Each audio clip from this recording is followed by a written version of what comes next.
A paz do Senhor, mulheres de Deus, juntas novamente para mais um vídeo. Juntas novamente em mais um dia. Eu espero que o Senhor esteja te sustentando, que você esteja permitindo o sustento de Deus na sua vida. Porque querer te ajudar, querer te auxiliar, querer estar perto de você, eu tenho certeza que o Senhor quer. Mas às vezes o que impede do Senhor agir nas nossas vidas é que a gente não deixa.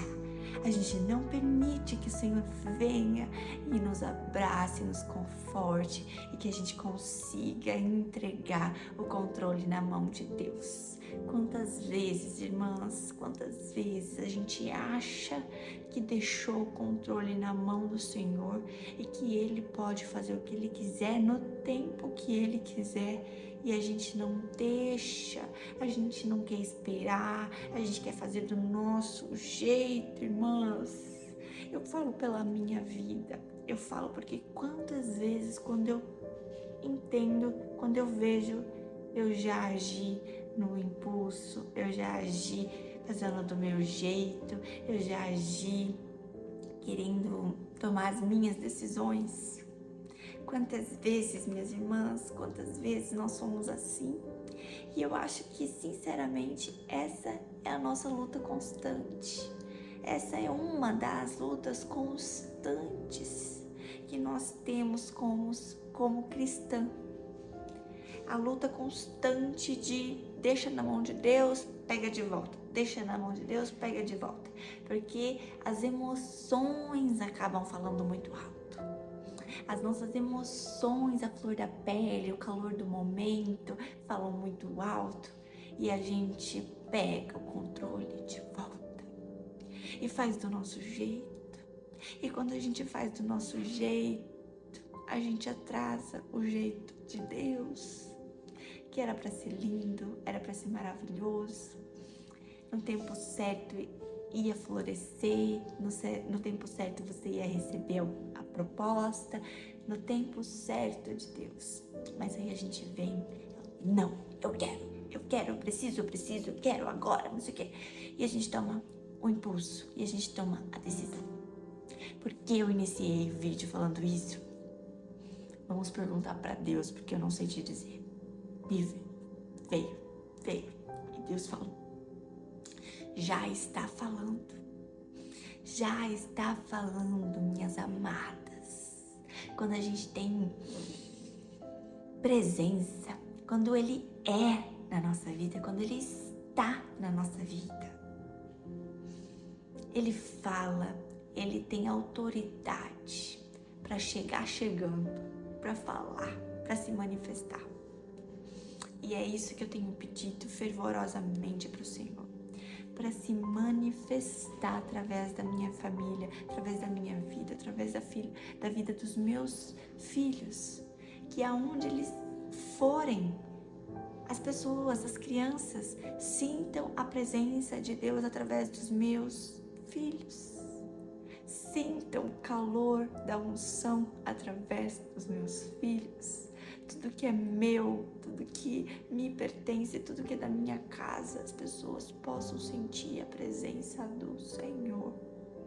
Porque nós escolhemos nos render todos os dias, nós escolhemos, irmãos e irmãs, se render, renunciar todos os dias. Quantas renúncias, minhas irmãs, a gente tem que fazer todos os dias. Quando a gente abre ali o Instagram, quantas renúncias a gente tem que fazer para poder agradar a Deus? É uma luta constante, minhas irmãs. Enquanto eu lavava a louça hoje, Deus já estava falando sobre isso comigo. Agora que eu percebi, é uma luta constante e não é sobre pessoas. Minhas irmãs, não é sobre pessoas e nunca será sobre pessoas, sobre aquela pessoa que quer te atingir, não é sobre isso. A nossa luta é contra principados e potestades. Isso significa que a nossa luta é contra demônios que habitam em pessoas, demônios que agem através de coisas, demônios que reinam nesta terra. Mas nós não somos dela, nós não somos dela, nós estamos de passagem. Quando a gente escolhe ser filha, porque é uma escolha. Antes a gente era criatura, agora a gente escolheu ser filha. A gente escolheu entregar o controle pro pai e assumir papel de filha e não de dona da minha vida. A gente escolheu ser filha.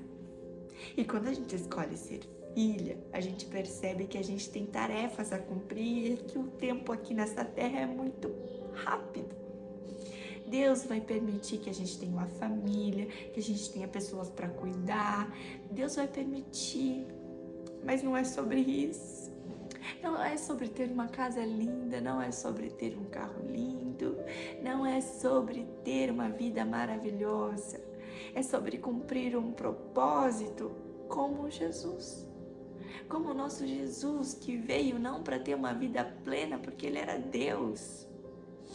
Porque Ele poderia o que Ele quisesse, mas Ele veio com uma tremenda compaixão só para assumir o papel de cordeiro.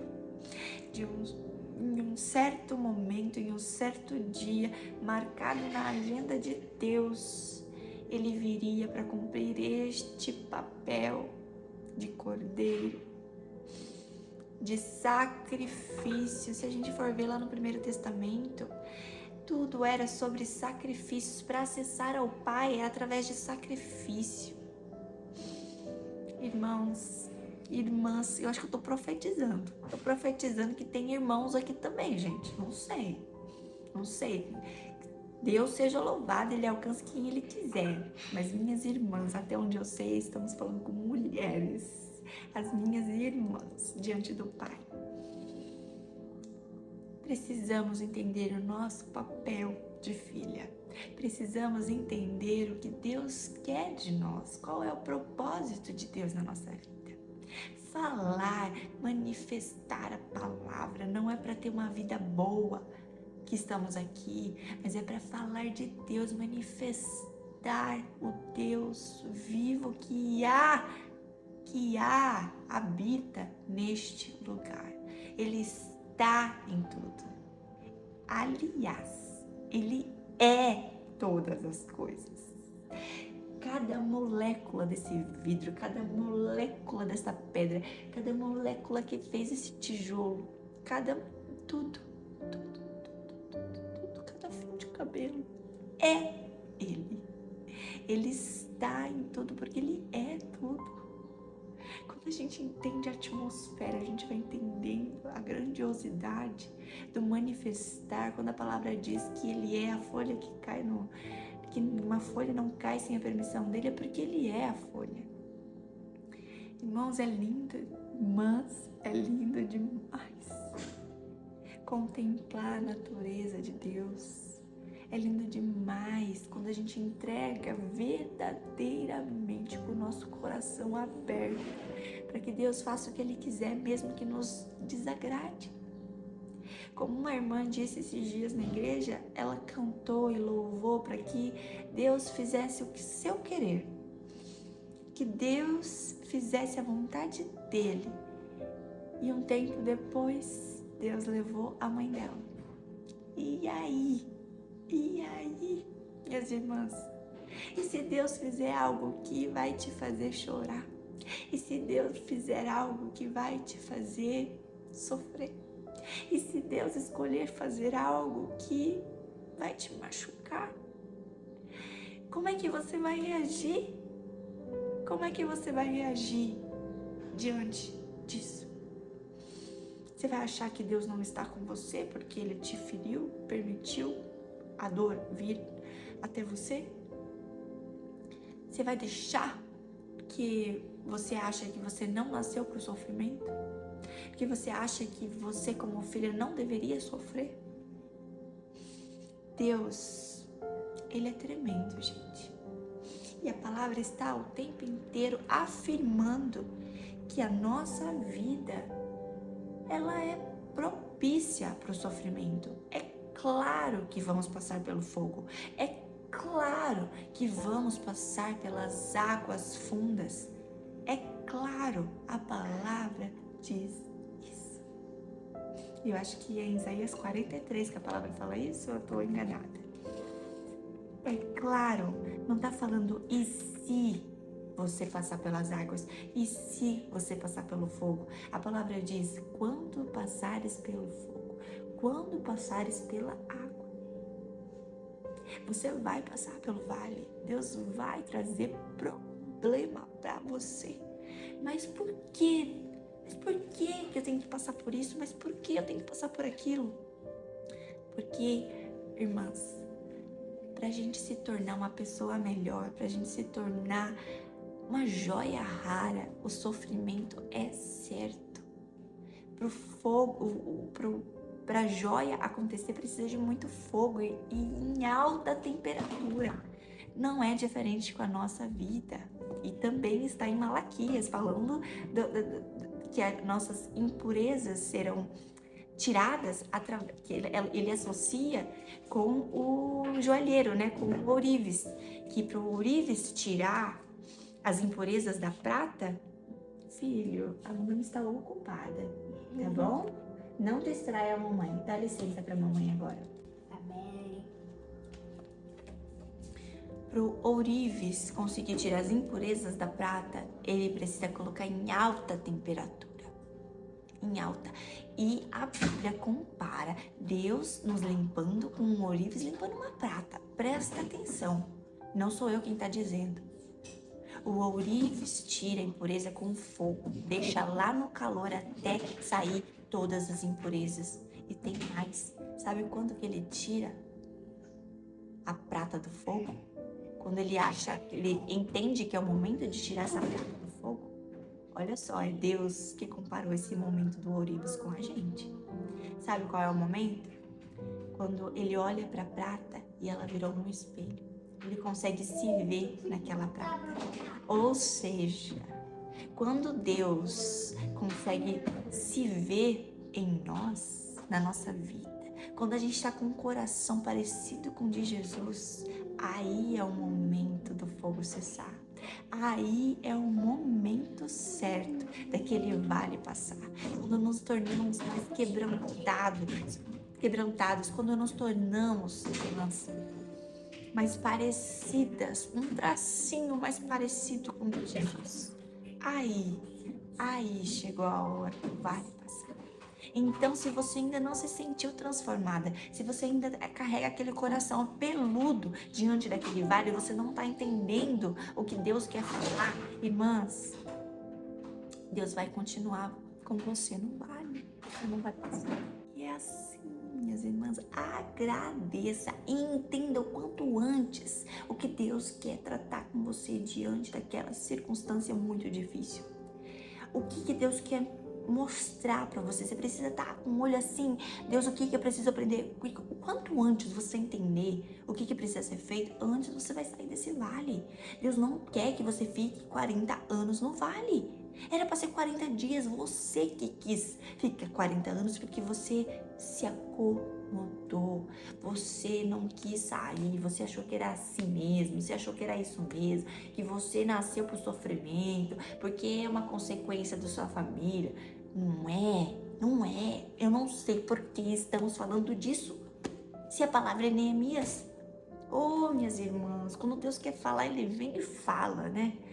Eu não sei para quem é este vídeo, mas Deus quer falar com alguém aqui. Deus quer. Mas, deu para entender? Deu para entender. Deus é tremendo. Aceita. Porque Ele quer reconstruir nossos muros. E poderia ser rápido. Como foi com Neemias, foi 52 dias? 52 dias? Oh, meus irmãos, eu esqueci quantos dias foram, mas eu acredito que foi 52 dias que esses muros foram reconstruídos. Muros de quilômetros, muros de, eu acho que cerca de 5 quilômetros, muralhas altas de coisa de 15 metros. grossas que passavam cavalo no meio. Foram reconstruídas em 52 dias, se não me falha a memória. E Deus faz coisas tremendas. E se a gente for analisar essa circunstância toda, diante do tempo que eles viviam, irmãos, a gente está falando aqui de um tempo que não tinha maquinário, era tudo manual. Tijolo, imagino que tivesse alguma coisa grande. E aqui nesta história a gente vê, inclusive, ourives trabalhando, mulheres trabalhando. Para a época, é uma coisa doida. Como assim mulher trabalhando na obra? Sim, porque todos estavam juntos pelo mesmo propósito. E a outra chave que a gente tem que aprender nesta história é a união faz a força. Esta comunidade de mulheres não é à toa. Não é à toa. Esta palavra, esta passagem nos mostra a união de pessoas juntos pelo mesmo propósito. Reacender, levantar a segurança daquele povo de novo, levantar aquele povo de novo, arrancar toda a vergonha que aquele povo carregava por anos. O templo eles já tinham conseguido construir, mas as muralhas não. Que podia entrar e sair quem quisesse. Hoje vamos continuar. O versículo ali, a história que a gente introduziu ontem a respeito do zelo ardente. Hoje a gente vai para o capítulo 2 e a gente percebe que aquele semblante de Neemias transpareceu. E, gente, não tem detalhes na Bíblia que não seja revelado por algum motivo. Se Deus permitiu que a gente soubesse dessa informação, é porque tem algo que a gente precisa saber. E aí, Deus mostra que no primeiro capítulo, há um tempo ali, um determinado mês. Ele fala o mês que Neemias estava. No capítulo 2, ele também fala o mês que ele estava. E é cerca de 3 a 4 meses de diferente para um capítulo para o outro, se a gente for calcular. E o que a gente pode perceber nisso tudo? Que o semblante de Neemias, quando ele recebeu a notícia, e ele foi fazer o quê? Orar, como a gente conversou ontem. Ele foi orar. E o semblante dele começou a cair. Porque, além da oração, ele queria tomar uma atitude. Ele queria fazer algo a respeito disso. Ele queria tomar uma providência. Mas o que ele poderia fazer sendo copeiro do rei? Que liberdade que ele tem de ir para Jerusalém? Nenhuma. Então ele não sabia como resolver isto. E aí, irmãs, o que eu quero que a gente se atente aqui é porque no capítulo 2, no versículo também 2, deixa eu ver se é isso mesmo, ou 3, não tô vendo 3 aqui, 2, ainda 2, ele responde assim, o rei pergunta para ele, por que você tá triste? Porque eu nunca te vi assim e certamente você não tá doente. Então, por que você tá assim? Certamente é coisa da sua alma, é uma dor da alma pra você estar com esse semblante desse jeito. Você trabalha a vida inteira comigo, eu nunca te vi assim. O rei fala pra ele aqui no capítulo 2. E ele, que eu quero que vocês chamar a atenção pra ele, isso aqui. Com muito medo, não sei como aparece na sua Bíblia, mas na minha está, com muito medo. Ele estava com medo. Medo do quê? Medo de alguém que está meditando há 3 meses um problema lá de Jerusalém, queria muito resolver, mas não sabe como. O tempo inteiro ele pensando nisso dia e noite, o semblante dele já estava caído, de tanta tristeza no coração, de querer fazer algo e não conseguir fazer algo, né? E aí o rei fala isso para ele. O que acontece? Ele, com muito medo, ele respondeu ao rei, como é que eu vou estar feliz se o meu povo está em sofrimento? Se o meu povo está em ruínas? E aqui, ó, suas muralhas foram destruídas pelo fogo. Como é que eu vou estar feliz se o meu povo está nessa situação? Eu tô abalado, rei. Só que, gente, vamos abrir parênteses. aqui para esta história. O rei Artaxerxes, ele tinha tomado ali o Jerusalém. Ele veio ali e tomou, que quem invadiu foi a Babilônia. Mas aí agora a Síria, eu acho, tinha tomado as terras ali da Babilônia. Então agora ele era responsável. E se a gente voltar, ele era responsável pela ruína, entendeu? Ele era responsável pela ruína. Ele era inimigo de Jerusalém, né? E eu quero que vocês voltem aqui no livro anterior de Neemias, a gente está em Esdras. E aí, mandam uma carta para esse mesmo rei Artaxerxes, vamos abrir esse parênteses, em Esdras, só para vocês se situarem aonde eu vou ler aqui para vocês rapidamente. 4:21. Ele tinha recebido uma carta contando que o povo estava tentando se levantar, reconstruir muro, reconstruir tudo. E olha o que ele responde com a carta que ele recebeu contando que o povo estava tentando se levantar. Ordene agora a esses homens que parem a obra, para que essa cidade não seja reconstruída enquanto eu não mandar. Ele respondeu que não queria que reconstruísse, não é para eles se levantarem. Porque se eles tomarem ali a posse de novo e ter o poder de novo, e aí como é que o rei vai ter o poder que ele tem lá dentro? Se agora o povo se fortaleceu, eles não queriam que o povo se fortalecesse. Então levantar muro, reconstruir templo, não, de jeito nenhum, porque senão se esse povo ficar forte, e aí? O que a gente faz? Com os impostos que a gente cobra, com tudo mais. Não dava. Ele não queria. Então aqui ele manda. Pode mandar esse povo parar de graça aí. Voltando agora para Neemias. Neemias, com muito medo, respondeu: e agora? Porque ele que não quer que reconstrua. Daí eu tô aqui com medo de reconstruir. O que eu faço? E com muito medo ele fala isso. Sabe o que o rei faz? O rei fala: o que você gostaria de me pedir? E aí ele fala que eu pudesse ir lá, ajudar a reconstruir, ajudar a levantar estes muros. E o rei permite com que ele vá. Aqui a palavra diz que eles combinaram um prazo para que ele fosse e voltasse. Ele permitiu. O rei, o mesmo rei que eu acabei de ler a carta, permitiu que ele reconstruísse os muros, que ele fosse lá e reconstruísse os muros. Irmãs, qual é a diferença? Qual é a diferença se o rei é o mesmo? Se o rei é o mesmo, inclusive, ia afetar super o rei, porque a gente está falando de alguém que servia lado a lado ao rei, que era amigo do rei. E ele permitiu que quem servisse ele ali todos os dias, que faria falta com certeza, saísse, se ausentasse para reconstruir muros que uma carta antes ali ele não tinha permitido. Qual que é a diferença, minhas irmãs? Que é outra chave que eu quero contar para vocês hoje. A graça de Deus.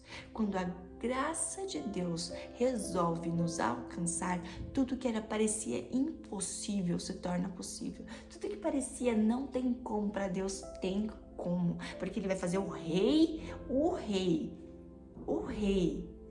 que não permitia, agora permitir, e deixa você se ausentar e ir reconstruir.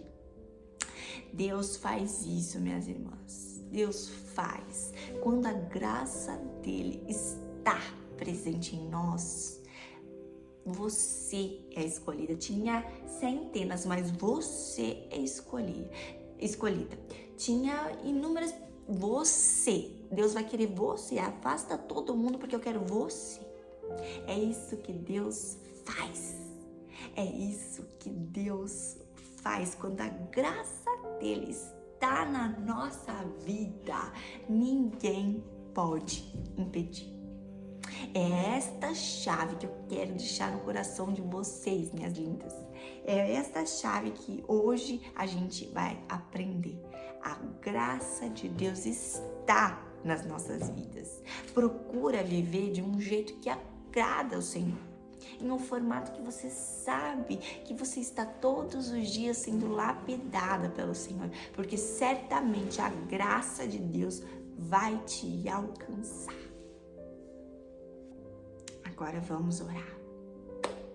Meu Deus e meu Pai, muito obrigada, meu Senhor, por mais um dia, Pai, por mais uma palavra, por ter nos ensinado tanto, tanto, tanto neste dia.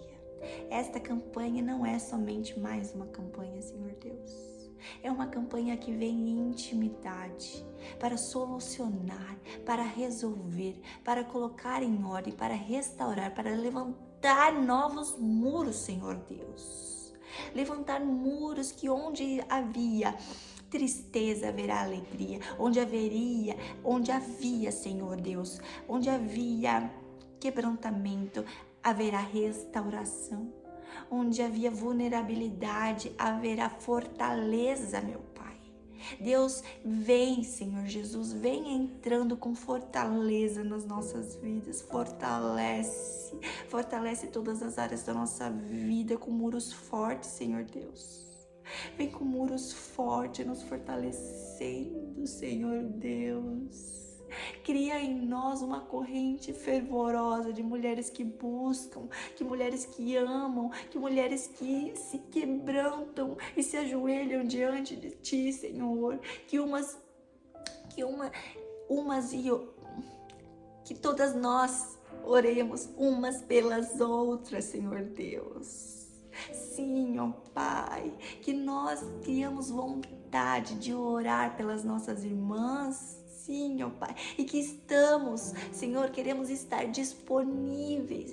E estamos juntas, irmãs, encerrando mais um dia. Eu espero que o Senhor tenha falado ardentemente no seu coração neste dia.